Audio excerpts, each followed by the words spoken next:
துப்புரவு தொழிலாளர்கள் கடந்த 11-12 நாட்களாகவே தொடர் போராட்டத்தில் ஈடுபட்டிருக்காங்க. ஊதிய உயர்வு, அப்புறம் அந்த ஊதியத்திற்கான நிரந்தர படி, இப்படி கோரிக்கைகளை முன்வைத்து அவங்க தொடர்ந்து போராடிட்டு இருக்காங்க. அரசுடனான பேச்சுவார்த்தைகளுமே பல கட்டங்களில் நடைபெற்றிருக்கிறது. இப்போ இறுதி கட்டமாக அது எந்த நிலையை எட்டியிருக்குன்னா, இரவோடு இரவாக காவலர்களை வைத்து அவர்களை அந்த இடத்தில் ரிப்பன் மாளிகை வாசலில் இருந்து அப்புறப்படுத்தி இருக்காங்க. இந்த செய்தி எப்படி பார்க்குறீங்க? இதுதான் பாசிச திமுக அப்படின்னு சொல்கிறது. இன்னொன்று நீங்கள் சொன்னீங்க, இந்த தூய்மை பணியாளர் கிட்டத்தட்ட 500 பேரை நேற்று குண்டுக்கட்டாக அங்கேருந்து அப்புறப்படுத்தியிருக்கிறாங்க. நீதிமன்ற தீர்ப்பு வருகிறது என்னென்னா, அந்த நீங்கள் போராடுவதற்கு அனைவருக்கும் உரிமை இருக்குது, அந்த இடத்துல போராடக்கூடாது அப்படின்னு. நேரு ரிப்பன் மாளிகைக்கு வந்துட்டு அவர் பேச்சுவார்த்தை நடத்துவதற்காக காத்து கொண்டு இருந்தார். இந்த பிரதிநிதிகள் யாருமே சந்திக்கலை அப்படின்னு. திமுகவுடைய மைண்ட் செட் எப்படி இருக்கும்னு, நான் ஒரு அமைச்சர் வந்திருக்கேன், நீ பார்க்க மாட்டியா, சரி உடனே எப்படி எனக்கு டீல் பண்ணணும்னு தெரியும் அப்படிங்கிறது தான் அவங்களுடைய ஆட்டிடியூடு. ஆனால் இவர்கள் பாஜக, நரேந்திர மோடி இவங்களெல்லாம் பார்த்துட்டு பாசிசம் அப்படிம்பாங்க. உங்களுக்கு தெரியும், கிட்டத்தட்ட 1.25-2 வருடங்கள் கிட்டத்தட்ட அப்படின்னு சொன்னோன்னா விவசாயிகள் போராட்டம் நடந்தது. போராட்டம் நடைபெற்ற ஒரு போராட்டமும் அதுதான். அதாவது மிக சரியான ஒரு நல்ல ஒரு 3 திட்டத்தை அதுவும் விவசாயிகளுக்கு கொண்டு வந்தாங்க. இன்னொன்று சொல்ல போனீங்கன்னா, எல்லா விவசாயிகளும் அதில் போராடலை, அதில் கலந்து கொண்டவங்க எல்லாமே புரோக்கர்ஸ் தான், இடைத்தரகர்கள் தான். அப்படி இருந்தால் கூட அது எந்த ஒரு நிலையிலும் வன்முறைக்கோ இல்லை ஒரு ஹை ஹேண்டட்னஸ் கவர்மெண்ட் தரப்புல இருந்து நடந்துடக்கூடாது அப்படிங்கிறதுக்காக மிகவும் எச்சரிக்கையாக மத்திய அரசு இருந்தது. அதுவே அந்த நேரத்தில் நம்ம தப்பு அப்படின்னு சொல்லிட்டு இருந்தோம்.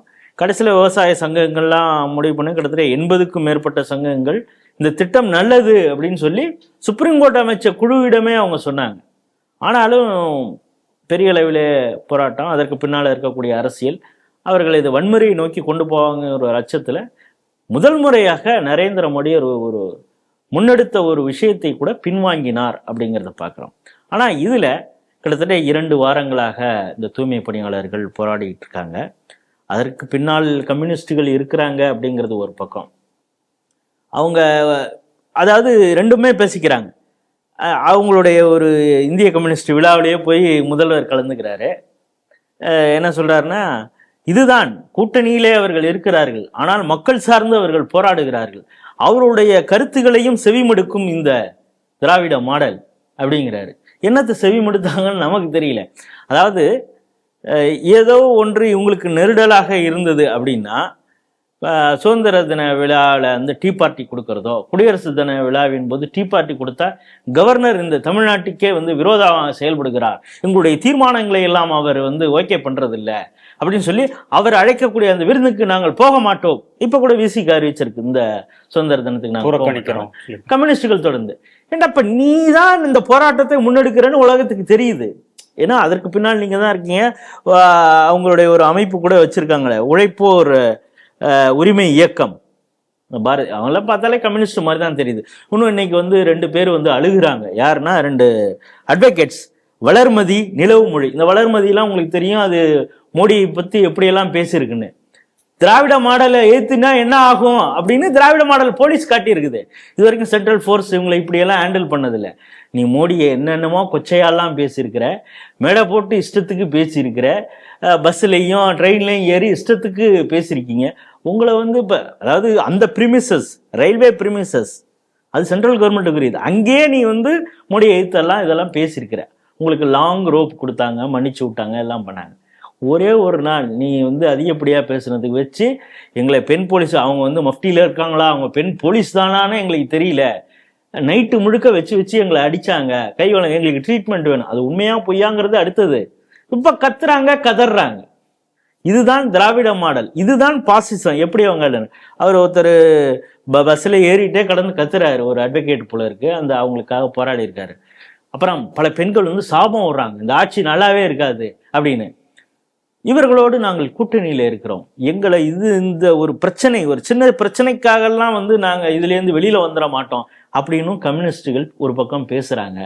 இது ஒரு வெக்கங்கட்ட கூட்டணி அப்படிங்கிறது உலகத்துக்கே தெரியும். அப்படின்னா இவர்கள் யாருடைய நலனுக்காக கூட்டணி வச்சிருக்கிறாங்க? அதாவது ஒன்னால இது சாதிக்க முடியல. அவங்க என்ன சொல்றாங்க, ராம்கேன்னு ஒரு நிறுவனம் எடுத்திருக்கு பிரைவேட்டு. இதனால எங்களுக்கு சம்பளம் குறையும். ஆல்ரெடி நாங்கள் 20,000 வாங்கிட்டு இருக்கோம், 23,000 வாங்கிட்டு இருக்கோம். இதை வந்து குறைச்சிருவாங்க போல இருக்கு. அப்புறம் பிஎஃப், அந்த அகவலைப்படி இதெல்லாம் சிக்கல் இருக்குது அப்படிங்கிறாங்க. இந்த தரப்புல இருந்து என்ன சொல்றாங்க, அப்படியெல்லாம் ஆகாதுன்னு ஒரு பக்கம் சொன்னா கூட இப்போ என்ன சொல்றாங்க, 164 கோடி ரூபாய் இதற்காக நாங்கள் ஸ்பெண்ட் பண்ண வேண்டியதா இருக்கு மாநகராட்சியிலேருந்து. அப்படின்னா என்ன, உனக்கு கொடுக்க மாட்டோம் அப்படிங்கிறது தானே செய்ய வேண்டியதாக உள்ளது அப்படின்னு.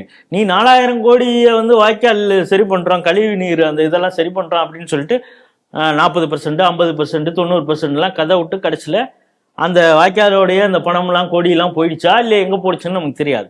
இதற்கெல்லாம் இஷ்டத்துக்கு செலவு பண்ணுறதுக்கு, கட்டிங் போடுறதுக்கு இருக்கிறதுக்கு 164 கோடி ரூபா தூய்மை பணியாளர்களுக்கு இவங்களால ஏன் செலவு செய்ய முடியல அப்படின்னு கம்யூனிஸ்ட் கேட்கறதுக்கு ஏன் அவங்களுக்கு வாய் வரல அப்படிங்கிறதையும் நம்ம சேர்த்து பார்க்கணும். இந்த குறிப்பாக இந்த தூய்மை பணியாளர்கள், துப்புரவு பணியாளர்கள், இந்த சானிட்டரி ஒர்க்கர்ஸை அவங்களுக்கு ஒரு கௌரவமான ஒரு வார்த்தையை சொல்லாடலை கொண்டு வந்தவரே பிரதமர் நரேந்திர மோடி தான். முன்கள பணியாளர்கள் அப்படின்னு குறிப்பாக கொரோனா காலத்தில் அவங்களுடைய வேலையை அப்படி மெச்சினார். அதற்காகவே அதையெல்லாம் கொண்டல இது தட்டினா வந்து கொரோனா போயிடுமான்னா இந்த தற்கொலைகள் தான் கேள்வி கேட்டது. அவர்களுக்காக அவருக்குள்ள இன்னும் அந்த வேக்சின் டிரைவ் வரும் பொழுது முதலில் முன்கள பணியாளர்கள் தான். அதையே கூட இவனு சந்தேகமா என்ன கேட்டான், தயாநிதி மாறன் போன்ற எம்பிக்கள், நீங்க அப்படின்னா பயந்துகிட்டு நீங்க இந்த வேக்சின் போட்டுக்கலையா? யாருக்கு அதாவது அதிகார திமிரில் இருக்கிறவங்க ஃபர்ஸ்ட் எடுக்கணும், ரெக்கமெண்டேஷன் அப்படின்லாம் இருக்கக்கூடாதுங்கிறதுக்காக அந்த முன்கள பணியாளர்களுக்கு அவர் முன்னெடுப்பை எடுத்த உடனே உங்களுக்கு பயமான கேள்வி கேட்ட ஒரு கூட்டம் இவங்க அப்படின்னா அவங்கள எப்படி ட்ரீட் பண்ணுறாங்கன்னு பார்க்குறோம். மேயர் பிரியா சொன்னதை நம்ம பார்க்குறோம். அவரோட டீ சாப்பிட்டார், சாப்பாடு சாப்பிட்டார் அப்படின்னு அவங்கள கிண்டலாக பேசுனது.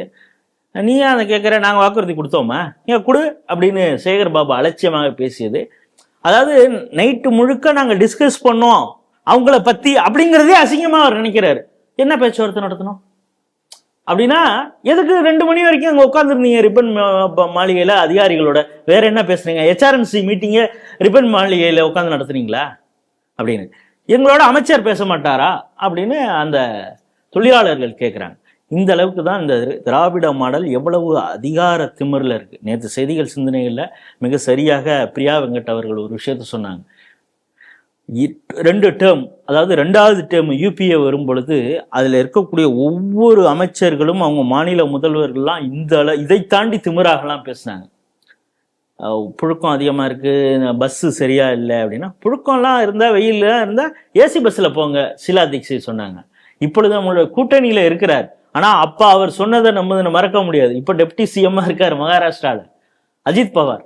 அவர் என்ன விவசாயத்துக்கு தண்ணி வரல அப்படின்னா 1க்கு அடிச்சு தான் தண்ணி உங்களுக்கு கொண்டு வந்து கொடுக்கணும் அப்படின்னு பேசினார். விதர்பா அந்த ரீஜன்ல எல்லாம் பேசும் பொழுது இவ்வளவு திமிராகலாம் பேசியவர்கள் தான் அப்பொழுது அவங்களுடைய ஆட்சி என்ன ஆச்சு, 3 டேர்மெல்லாம் அவங்களால வர முடியல. இதே தான் திமுகவுக்கு நடக்கும். நேற்று சொன்ன அதே ஃபினிஷிங் பாயிண்ட்டை நான் சொல்கிறேன். அதிகார திமிரில் இருக்கிறது திமுக, அது மண்ணை கவ போவது உறுதி.